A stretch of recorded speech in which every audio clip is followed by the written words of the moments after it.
Дружко, каравай крае,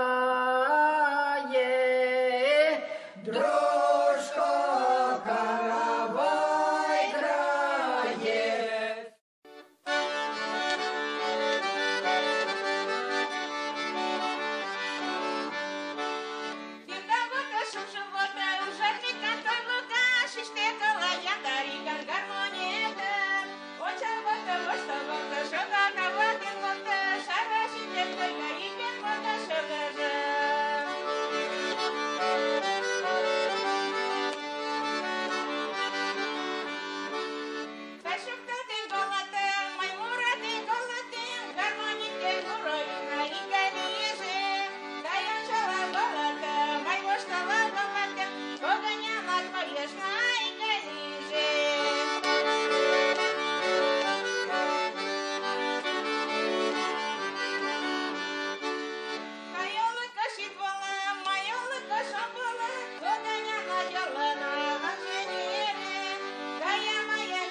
Деревенские марийские частушки исполняю я, Егорова Роза Петровна, уроженка деревни Сапунжа Маркинского района, Мариэл, которая живет в городе Казани с 2011 года.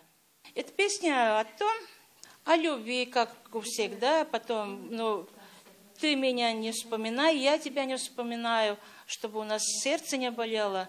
Потом я пела еще про гармониста, вот ты будешь играть, я буду петь, пускай у нас совпадают гармонии с песней, потом ты на меня посмотри, я на тебя посмотрю, у нас вот чтобы все было хорошо. Потом еще я последнее пела, я очень рада сегодня, что солнце взошло, и я очень рада, что я сегодня здесь присутствую.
Я с Кукмарского района, деревня Старая Кня.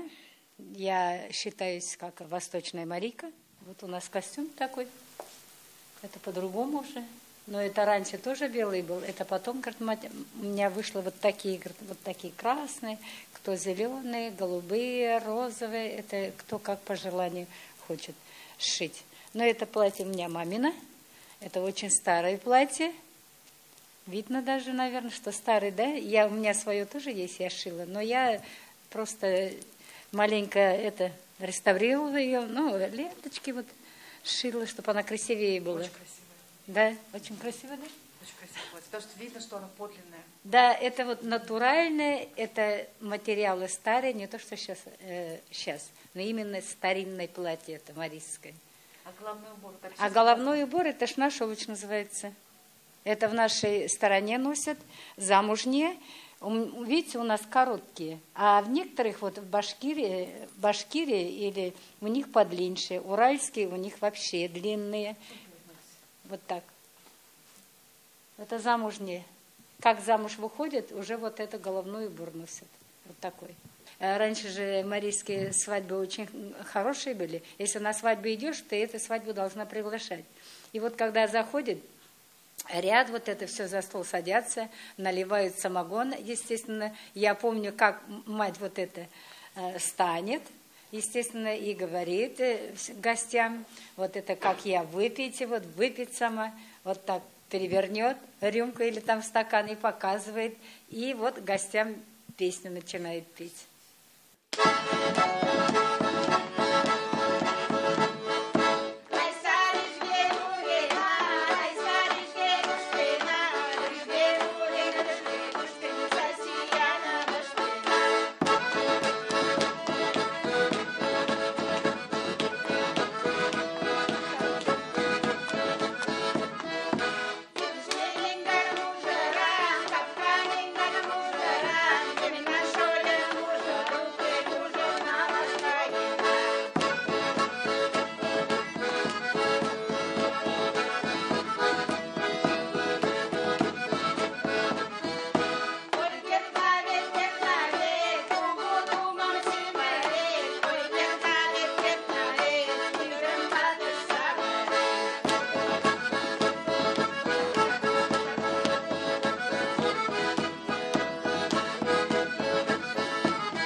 Когда вот, ну, маленькая была, я всегда говорила, меня спрашивали, кем будешь? Артисткой, я говорю, я буду. Я дверь закрывала, музыку включала и танцую дома, пока, когда никого нету. Если есть крючок, я крючок закрывала, мне стучат. Отец говорит, ты что там делаешь, опять что ли танцуешь? Танцую, говорю. Всякие цыганские такие, в основном, когда уже выросла, в основном вот эти цыганские, вот эти синдийские движения, вот это движение делала. А потом, когда замуж вышла, все уже там. А я когда в нулевой класс пошла, тогда сказали, кто какую песню знает. А я встала такая, знаете, как пела? Кукарику-марику, пожелаю-лаю, и костяного отлика надразбираю. Киеретки, ковыштаки, улыбакчай, паренгетки, юратами, ёпташетки отбираю. Это, знаете, такая песня, взрослая такая песня. Я это пела, потому что меня научила этому бабушка. Так интересно было еще потом. Нулевой класс же, там к 4 классу посадили нас. Знаете, я около кого сидела? Около своего будущего мужа сидела. Он в 4 классе был, а я нулевой класс была. И вот когда уже взрослыми стали, мы поженились с ним. Это уже таких год. Интересно было. В наше время все равно интересно было. Мы всегда эти гулянки делали, по-марийски пели, танцевали, да, уже супер было. А свадьбы какие? Ой, свадьбы. Я на 15 свадьбу была. Меня специально вот в прошлом году позвали на свадьбу, что мы поем с сестрой. Девушка дарит несколько платков, женщины одетые. Это мужчины, это в этих полотенцах, а у некоторых полотенцев вышитые, и не по несколько полотенцев, мужчины идут весь ряд, а женщины поют. В основном вот у нас на свадьбах молодежь не приглашали, приглашали замужних. И невеста с женихом их не было на свадьбе, а кто его знает, куда уходили. Это вот свадьба сам по себе, жених, невесты нету. У нас Ходили по деревне, пели. да, по деревням, по домам пели до утра, спорят. Сегодня это свадьба, все, я очередь заняла. И, естественно, там по 3 дня, потому что не успевали, столько людей же много. А если ты идешь на свадьбу, то обязательно должна эту свадьбу домой к себе. Хоть на полчасика ты уже готовишь, самовар уже ставишь, там уже суп в духовке, там уже огурцы соленые, капуста. То есть гуляли все деревни, и вся деревня приходила... Ну, не вся деревня, кого приглашают, а в деревнях в основном все родные, все родственники там. Там несколько домов только не идут, в основном вся деревня идет, поэтому народу очень много было. Просто иногда некоторые вот стоят или же пока там на улице поют. А свадьбах, конечно, когда вот это сяус называли у нас, 3 мужчины, 3 женщины. Это вот специально нанимают жениха родители, договариваются, кто хорошо поет и пляшет. 3 женщины, 3 мужчины. Вот эту свадьбу целый день они должны веселить. Ну, естественно, благодарили чем? Ну, что-то давали, наверное, кто мед держал там, или чем, вот так. Это вот целый день, это их работа была. Как тамада. Пели песни, которые знали свадебные.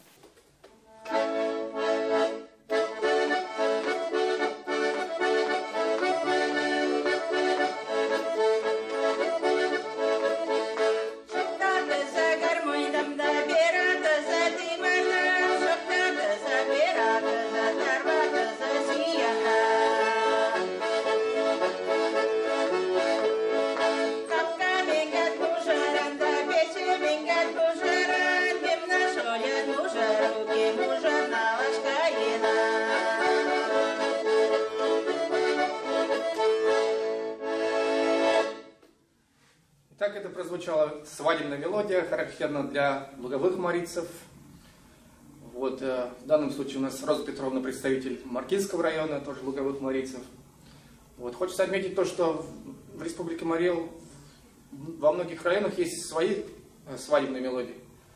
Ну вот под это у нас, можно сказать, половина республики, наверное, отмечает праздники свадебные. Хочется рассказать, конечно, про свадьбу более подробнее, так как все-таки свадьба у нас является одним из важнейших событий в жизни человека. И у каждого народа, наверное, есть свои особенности, какие-то традиции. В данном случае вот хотели бы рассказать более подробнее, как у нас в Маркинском районе вот, во времена наших дедушек, матерей, бабушек проводились свадебные обряды. И, конечно, Роза Петровна сегодня более подробнее расскажет вам про свадьбу. Вам слово. Спасибо. Я расскажу вам, что мне запомнилось, потому что я сама выходила по этому обряду, по этому обычаю. Моя мама выходила. В те времена совсем другие свадьбы были, но в шурунжийской стороне этот обычай до сих пор поддерживается. Я начинаю с того, что свадьба начинается когда семья жениха посылает сватов в дом невесты. Они там приходят, число назначают, договариваются о свадьбе, что принести, кому что подарить, какое число проводить, какие традиции надо соблюдать. Все это они согласовывают, 2 семьи, там еще сваты присутствуют. И вот в этот день назначается это по датам, какой-то специальный праздник, может быть, в день рождения жениха или невесты, может быть. Но обычно в старые времена свадьбы проводились в те время, когда уже работы заканчивались, полевые работы, все уже в складах, ларь, что да. Уже все зерно, все собрано было. Вот потом начинается свадьба. Обычно свадьбы были ночью. Ночью проводились свадьбы, потому что это как бы таинственный обряд, чтобы людей мало было. Тогда не так рекламировалось, как в нынешнее время. Вот как 12 часов пробьет, уже свадебный народ стоял около ворот. Около ворот стоял. Савуш, это глава свадьбы, заходил домой, уже говорил, что свадьба уже приехала, встречайте. Невеста выходила с хлебом, И папа выходил, мама не выходила. Встречали, потом звали гостей домой. Когда угощали сперва, свадебный народ пил, ел, и их отпускали в гости, потому что все родня приглашала свадебный народ в гости.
По-хорошему говорить, эта женщина одевает эту девушку уже, как бы сноху уже, превращает в женщину, снимает у нее платок, у нее такой большой платок, она вот так одета еще, по-марийски, там факта там не было, свадебного платья. Потом и специально вот у нее косы такие должны были быть, ну, они всегда с косами были, девушки жили, ну, ходили, короче. И потом вот эту косу, эта женщина пучок собирает и дарит ей гребешок такой вот, чтобы она никогда этот гребешок не снимала и всегда вспоминала об этой женщине. Потом, и после свадьбы эта девушка никогда не должна была снимать платок, потому что же марийские женщины ходили всегда в платках. А эта женщина становится третьей матерью после матери девушки, потом мать мужа, и эта женщина становится третьей матерью. У нас говорили, что даже девушка могла самое тайное, сокровенное высказать этой третьей матери, не первой, второй, которые роднее родненных, но вот эта третья мать, у нас считалось, как бы говорили, она даже роднее моей матери. Вот такое. Потом вот после свадьбы уже, когда уже утро наступало, а свадьба еще такой момент, свадьба всегда должна была приходить, когда солнышко всходило. Вот солнышко выходит, и свадьба идет. Это такой прекрасный момент, когда тебя встречают. Вот меня встречали, я 19 мая вышла замуж в свой день рождения, а меня одна женщина, она заслуженная учительница Мариэл, она встречала меня с букетом черемух. Такая черемуха вот так зацвела. И у нее поднос такой был. Поднос, и вот яйца она по половинке так положила, и туда зеленый лук вот так. Это прекрасно было. Вот. И потом утром ты встаешь, или ты там даже не можешь спать, потому что времени не было. Ты сперва блины поставишь, чтобы испечь блины, потом идешь за водой. За водой или в колодец, или у кого есть родник, туда идешь, и туда ты обязательно бросаешь монетки. Монетки бросаешь и при этом приговариваешь: пускай наша жизнь будет чиста, как эта вода. И потом эту воду приносишь домой, коромыслом вот так, не вот так. Муж не помогает, муж идет около тебя. И потом вот с этой водой ты ставишь самовар. Тогда самовары были, тогда же плиты еще, газовой плиты не было, электрической плиты тоже не было. Ну вот самовар ставишь, и вот до этого уже у тебя тесто поднимается, ты блины испечешь в печке с дровами, газа не было же. И с этими блинами, с пышными, с горячими блинами, и самовар у тебя скипит, и самовар, из самовара чай такой прекрасный, такой вкусный, вот ты всех угощаешь гостей. Вот они потом начали жить, да, поживать, добро наживать. Да, вот такие вот свадьбы у нас, значит, проводились. Вот хотелось бы все-таки... И в это время, да? В это время, да, вот как интересно у нас... Я знаю, что сейчас есть опять какая-то мода, начинают по старинным обычаям проводить свадьбы. Потому что было время, когда все стали жить по-современному, то захотели, да, сразу в кафе, в рестораны. Да. Но вот я сейчас смотрю, тоже в наших деревнях есть некоторые вот именно по-марийские свадьбы, как говорят наши. Да, у нас в Шурунжинской стороне вот придерживаются этого обычая. У нас более-менее вот народ ближе к природе. У нас как бы язычество, мы еще молимся в роще, у нас такой еще обычай есть. Вот они придерживаются тоже, ну, не ночью уже приходят на свадьбу, уже свадьба не ночью бывает, все равно уже вот это подарки дарить всем, вот опять же, вот по гостям ходить, вот эти сохранили все песни, которые тогда пели и сейчас поют. Вот у нас Шурунжа в этом моменте очень хороший народ. Да. Ну, конечно же, хочется всем пожелать, чтобы какой бы ни были национальности, знали свои традиции. Вот видите, как свадьбу можно, оказывается, проводить. Надеюсь, что ваши родственники тоже так вот проводят свои свадьбы.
Дружко, каравай крае,